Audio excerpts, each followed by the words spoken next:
Matututo kayo sa amin. Para naman kasi yung mga aso. Hirap nyo i-train.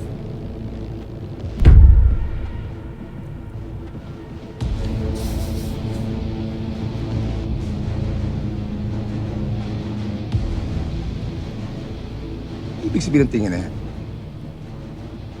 Dapat ba matakot ako sa'yo?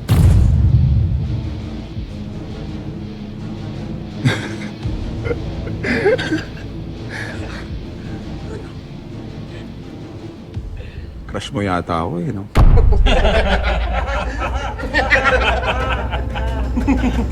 Anong gusto mo? Kiss?